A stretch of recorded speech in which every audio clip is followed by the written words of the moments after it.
Welcome to Asian Music Idol, your ultimate backstage pass to the hottest stars and stories in Asian pop. Okay, let's unpack this. We're diving into some really significant news rocking the K-pop world right now. It's all centered around HYBE, the company, its chairman, Bang Si-hook, and of course, BTS. Yeah, and our main source today, what we're really digging into, is this news article titled BTS Bu Ku Gro Keet HYBE. That translates roughly to BTS asked to leave HYBE. And it really gets into the recent events and maybe more importantly, the fan reaction, which has been intense. Incredibly intense. So our mission here in this deep dive is to go straight to that source material you shared. We want to pull out the key facts, the perspectives presented there, just to get to the heart of it. Yeah. You know, what are these allegations against HYBE's leadership? How does BTS fit into the money side of things the article describes?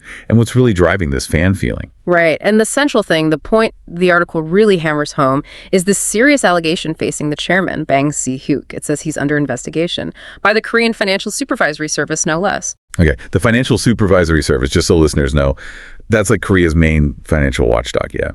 So pretty official. And the core suspicion here, according to the article, it's alleged insider trading and deceiving shareholders before the IPO. That's exactly it. The article lays out this alleged scheme, and it sounds quite, well, deliberate. It claims that back in 2019, Bang Si-hook apparently told internal shareholders, nope, no plans for an IPO. You know, going public. Right. No plans. But then the allegation is he turned right around and convinced those same shareholders to sell their stakes. And not just sell to anyone, but specifically to a private equity fund that he controlled. Exactly. He had influence, maybe direct control over this fund. And then pretty soon after that fund got the shares, boom, October 2020, the IPO goes ahead. And the article really points out the timing here. It was right when BTS was just exploding globally. Massive growth. Oh, the timing. Okay. And this whole maneuver, this alleged scheme, led to a huge profit, didn't it? The article gives a number. A staggering number, yeah. It claims Bang Si-hook personally made over 400 billion won from this IPO deal. 400 billion won. Just to give you a sense of scale, what's that in dollars? It's roughly around $300 million USD. And the article even mentions how part of it was apparently through a 30% profit guarantee he had set up. Basically a promise he'd get a big slice of the profit from this specific deal almost no matter what. Wow. Okay.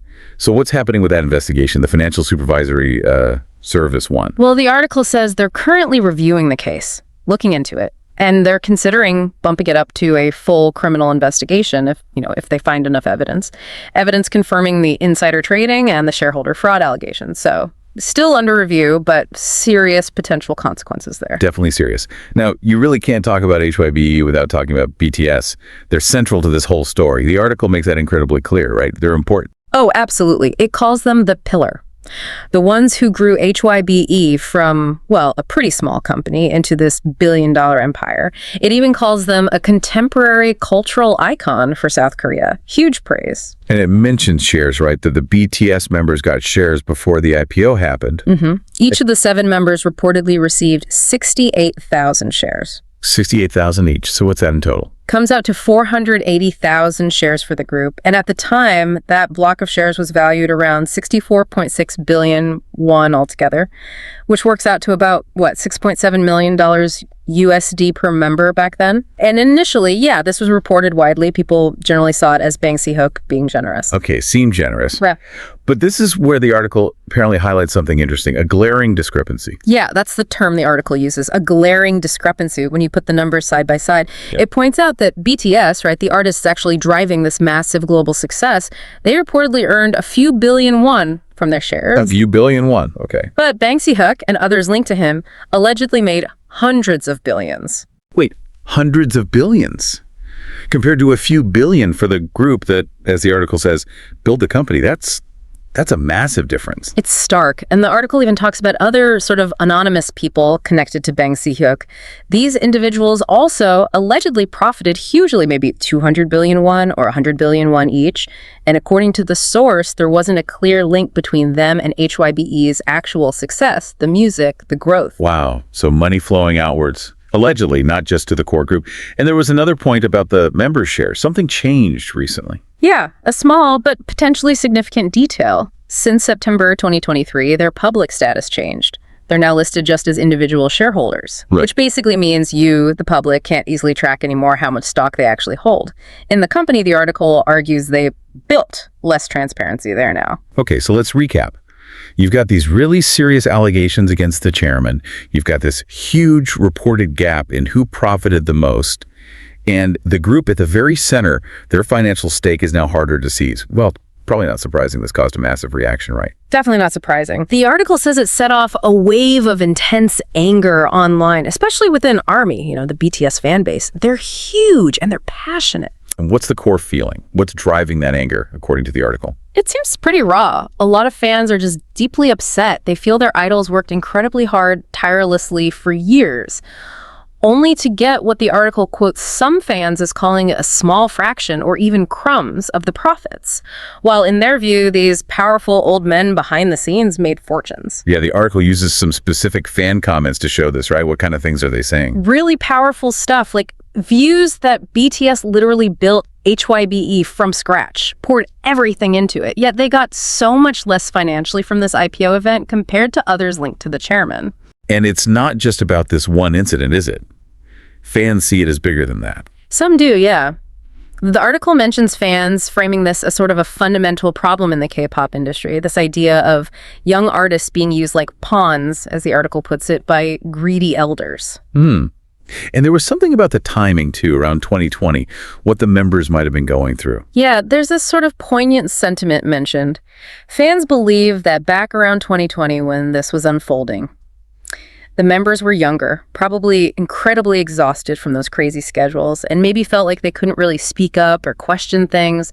And discovering this financial discrepancy later, well, that led to a feeling of lost loyalty, according to the fan views in the article. That makes sense. And the frustration about where the money went, the anonymous individuals. Exactly.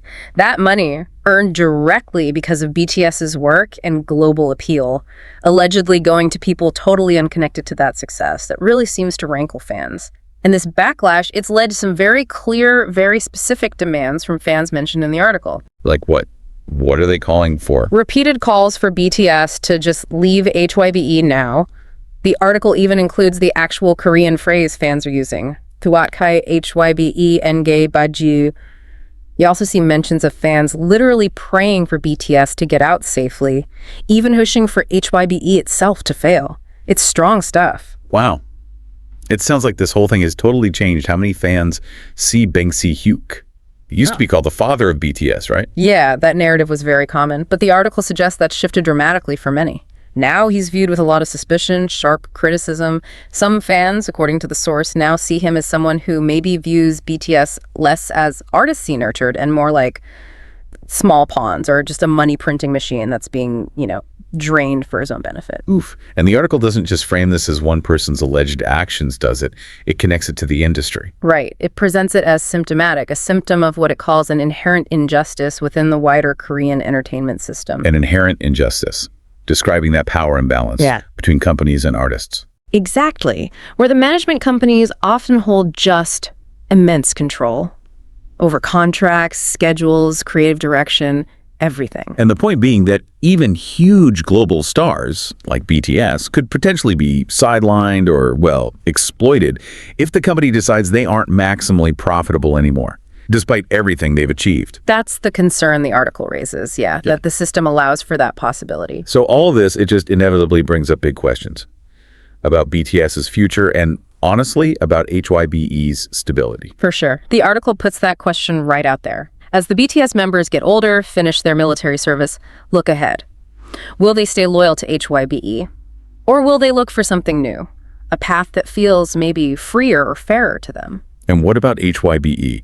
Regardless of how the official investigation ends up, this whole episode, as described in the article, it must leave a mark, right? It could leave a significant stain on their reputation, as the article suggests. Trust is a big thing. Trust from the public, especially the fans and maybe from investors too. That's definitely being tested here. And the risk, if BTS did leave, the article mentions that. It highlights it as a pretty existential risk for HYBE. It describes BTS as the heart of the company. If that heart were to leave, the whole ecosystem HYBE has built, which leans so heavily on BTS's foundation, could face, quote, serious fracturing. Okay. So wrapping this up, what have we really learned from this deep dive into the source material?